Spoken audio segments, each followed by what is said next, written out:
Hello दोस्तों, आज मैं एक्सप्लेन करने वाली हूँ 2022 में आई हुई बंगाली ड्रामा थ्रिलर मूवी उत्तुवारन को। मूवी की स्टोरी में हम देखने वाले हैं कि लॉकडाउन के टाइम पर एक अननोन पर्सन एक फैमिली के अंदर एंटर कर देता है और उसके बाद क्या होता है उस फैमिली के साथ ये जानने के लिए आप सब इस वीडियो को एंड तक जरूर देखें और साथ में ही चैनल को सब्सक्राइब करके आपका सपोर्ट दर्शाएं। तो चलिए अब ज्यादा देरी न करते हुए हम बढ़ते हैं सीधे मूवी की तरफ। मूवी के स्टार्टिंग सीन में हम एक पुलिस स्टेशन को देखते हैं जहां पुलिस ने कुछ स्टोनर को गिरफ्तार किया है। तभी पुलिस टीवी पर देखती है कि हमारे देश के प्राइम मिनिस्टर नरेंद्र मोदी जी इन्होंने कोरोना की वजह से 21 दिन का लॉकडाउन लगाया है। ये न्यूज देखकर सभी पुलिस वाले डर जाते हैं। तभी उन्हें एक कैदी की खांसने की आवाज आती है। पुलिस को लगता है कि उसको कोरोना होगा तो हमें भी वो हो जाएगा, इसलिए वो सब अरेस्ट किए हुए लोगों को छोड़ देते हैं। आगे हम एक औरत को देखते हैं जिसका नाम होता है महिमा। वो एक सेन नाम के ओल्ड डॉक्टर के घर पर रेंट पर रह रही होती है, पर वहाँ के लोग बहुत अच्छे होते हैं। वहाँ महिमा एक फैमिली मेंबर जैसे ही रहती थी। वो एक नर्स थी, पर अब लॉकडाउन की वजह से उसे कुछ दिन की छुट्टी दी थी और बोला था कि जरूरत पड़ने पर बुला लेंगे। पर इस बात से महिमा परेशान हो जाती है क्योंकि उसको उसके गांव में पैसे भेजने थे और अब जॉब रुक गया है तो पैसे कैसे भेजेगी। डॉक्टर सेन के घर में भी उनका छोटा भाई चुट्टर और भतीजा तन्मय रहता था, पर चुट्टर मेंटली डिस्टर्ब था और तन्मय बोल नहीं सकता था, इसलिए उन दोनों का ख्याल डॉक्टर सेन को ही रखना पड़ता था। एक दिन रात को डॉक्टर सेन को बाहर से कुछ आवाज आती है जो देखने के लिए महिमा, डॉक्टर और तन्मय बाहर जाते हैं। तभी उन्हें उनके स्टोर रूम में एक आदमी दिखाई देता है जिसके हाथ में गन होती है। ये देखकर ये तीनों डर जाते हैं, पर वो आदमी घायल होता है, इसलिए डॉक्टर उसकी हेल्प करते हैं। उससे पूछने पर उसका नाम रुद्रा बताता है और खुद को हिस्ट्री टीचर बोलता है। उसे डॉक्टर अंदर लेकर जाते हैं और इधर स्टोर रूम में हम देखते हैं कि महिमा उस आदमी की गन लेकर अपने आप को खत्म करने की कोशिश करती है, पर उससे वो हो नहीं पाता। इस बात से हमें इस समझ में आता है कि महिमा उसकी लाइफ में बहुत सारी कठिनाइयों से गुजर रही है और वो उसकी लाइफ में खुश नहीं है। अब हम अगले सीन में देखते हैं कि महिमा डॉक्टर को समझाती है कि इस आदमी को घर में रखना सेफ नहीं है और ऊपर से उसके पास गन भी है। तब डॉक्टर साहब बोलते हैं कि मैं एक डॉक्टर हूँ, इसलिए मेरा फर्ज बनता है कि मैं उसका इलाज करूँ। और डॉक्टर रुद्रा से बोलते हैं कि तुम अपने आप को हिस्ट्री टीचर बोल रहे हो, पर ऐसा बिल्कुल नहीं है, ये मुझे पता है क्योंकि तुम्हारे पेट पर कुछ स्टिचेस है और तुम्हारी बैग में कुछ लीगल डॉक्यूमेंट्स भी मिले हैं। तुम कोई और ही हो। तब रुद्रा बोलता है मैं एक कॉमरेड हूँ, गरीब लोगों पर हो रहे अत्याचारों के खिलाफ मैं लड़ रहा हूँ। सिस्टम के अगेंस्ट कई सारे प्रोटेस्ट भी मैंने किए हैं जिस वजह से पुलिस उसके पीछे पड़ी है। रुद्रा उनमें से एक था जिन लोगों को हमने मूवी के स्टार्टिंग सीन में देखा था, जिनको पुलिस ने अरेस्ट किया था पर कोरोना की डर से छोड़ भी दिया था।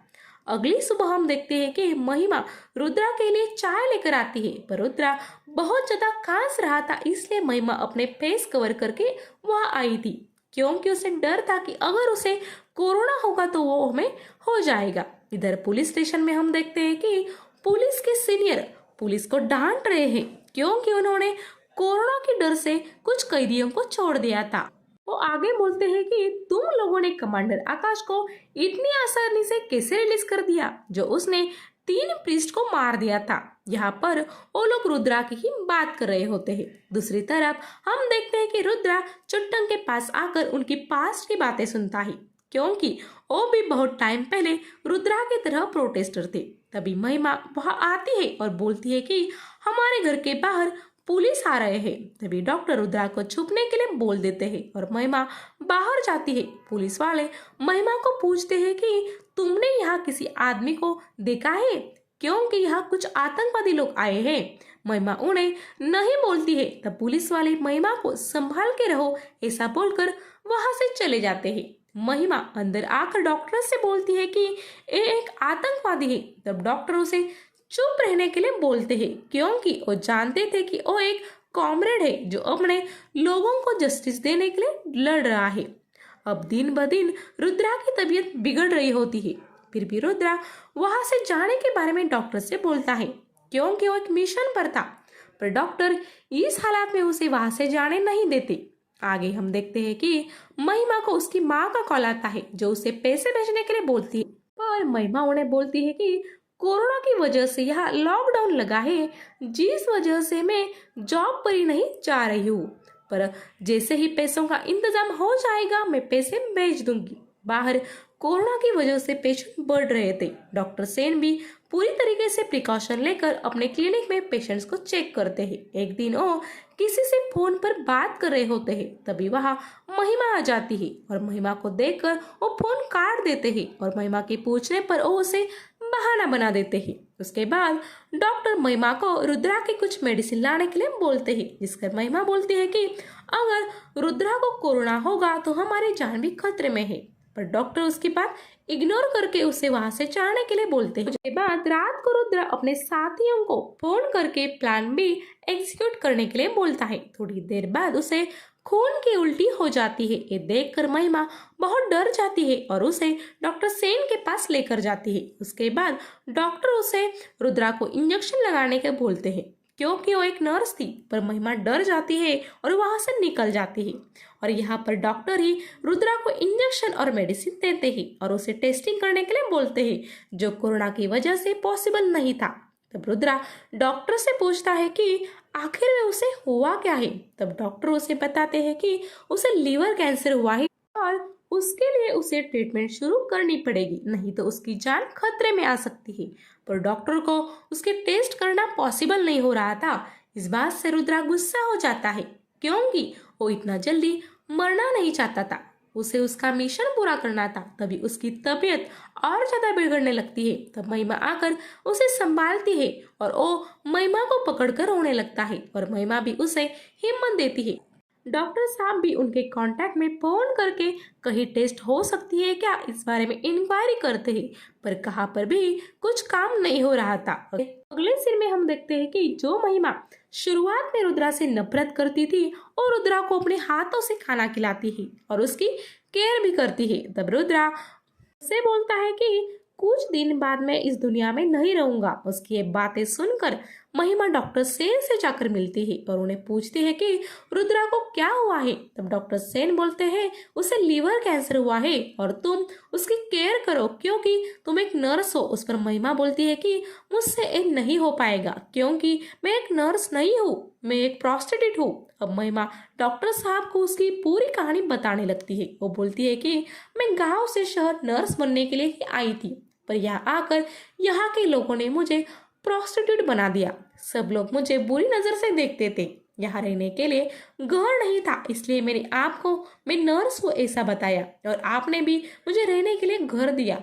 आप बहुत अच्छे इंसान हो, आपने मुझे कभी बुरी नजर से नहीं देखा। उसकी ये सारी बातें सुनकर डॉक्टर सेन उसके सर पर हाथ रख कर वहां से चले जाते हैं और महिमा अंदर बैठकर रोने लगती है। अगली सुबह डॉक्टर सेन की आंखें खुलती है तो रुद्रा उन्हें उसके बेड पर नहीं दिखाई देता। तो वो उसे ढूंढते ढूंढते गार्डन में जाते हैं, जहाँ पर रुद्रा अकेले में गार्डन में बैठकर कुछ सोच रहा होता है। डॉक्टर सेन उसकी परेशानी के बारे में पूछते हैं तो रुद्रा उन्हें बोलता है कि मैंने कई सारे लोगों को मारा है। हम जीवन में बहुत सारे बुरे कर्म बिना सोचे करते हैं और अंत में हमें भी वही नसीब होता है। अगले सीन में हम देखते हैं कि महिमा रुद्रा की दवा लेने के लिए एक मेडिकल शॉप में जाती है। तब उसे पता चलता है कि रुद्रा की एक बार की दवा 30,000 की है, जो बहुत ही कॉस्टली है। महिमा को समझ में नहीं आ रहा था कि डॉक्टर सेन इतनी कॉस्टली मेडिसिन रुद्रा के लिए क्यों ले रहे हैं। वो तो उसके खून का भी नहीं और उसके लिए वो अपनी जमा पूंजी खाली क्यों कर रहे हैं। आगे हम रात का सीन देखते हैं, जहाँ रुद्रा महिमा को अपना दुख बांट रहा होता है और रोते हुए से बताता है कि एक दिन कोल इंडस्ट्री के 3 ओनर ने उसकी वाइफ को किडनैप कर लिया था और अगले दिन कोल माइंस के पास उसकी बॉडी हमें मिली। तब पुलिस ने पैसे लेकर रिपोर्ट बनाया कि रुद्रा की वाइफ प्रोस्टिट्यूट थी और इसी वजह से रुद्रा कॉमरेड बन गया था। उसकी ये सारी बातें सुनकर महिमा डॉक्टर के पास जाकर उनकी ये सारी बातें बताती है। तब डॉक्टर महिमा को चुप करा देते हैं। तब हमें फ्लैशबैक के सीन में दिखता है कि 2 स्टूडेंट्स ने क्राइम किया था जस्टिस पाने के लिए, और उनके प्रोटेस्ट करने की वजह से पुलिस ने उनको मारने की कोशिश की थी, पर वो दोनों वहां से भाग गए थे। और वो दोनों और कोई नहीं बल्कि डॉक्टर सेन और उनका छोटा भाई छुट्टन था। इतने सालों से वो अपनी पहचान बदल कर यहाँ रह रहे थे। नेक्स्ट डे महिमा डॉक्टर साहब के पास आकर उन्हें कुछ पैसे देती है रुद्रा के इलाज के लिए, जो उसकी जमा पूंजी थी। वो पैसे बहुत कम थे, इसलिए डॉक्टर सेन उसे लौटा देते हैं और उसकी तारीफ करते हैं क्योंकि उसने वो पैसे देने का बड़प्पन दिखाया था। अब महिमा रुद्रा ठीक होने के लिए पूजा भी करती है। डॉक्टर सेन रात को जब सो रहे होते हैं तब उनको सपना आता है और उन्हें सपने में दिखता है कि घर पर पुलिस आई है और उन्होंने रुद्रा, महिमा और उनको पकड़ लिया है। तभी उनकी आंखें खुलती है और ये उनका सपना था, ये वो समझ जाते हैं। अगले दिन रुद्रा की बिगड़ती हुई तबीयत देखकर डॉक्टर सेन उसका सर अपने घुटने पर रखते हैं और महिमा भी उसे हिम्मत देने की कोशिश करती है। तब रुद्रा डॉक्टर सेन की तरफ देखता है और इस दुनिया से चला जाता है। डॉक्टर सेन और महिमा को उसकी मौत से बहुत ज़्यादा बुरा लगता है क्योंकि डॉक्टर सेन के बहुत सारी कोशिशों के बावजूद भी वो उनको बचा नहीं पाए थे और उन सब का इन दिनों में रुद्रा से अच्छा बॉन्ड बन गया था। अब महिमा और डॉक्टर सेन रुद्रा का अंतिम संस्कार करते हैं और महिमा की हालत देखकर डॉक्टर सेन उसे नर्स का काम सिखाने का प्रॉमिस भी करते हैं, जिस बात से महिमा खुश हो जाती है।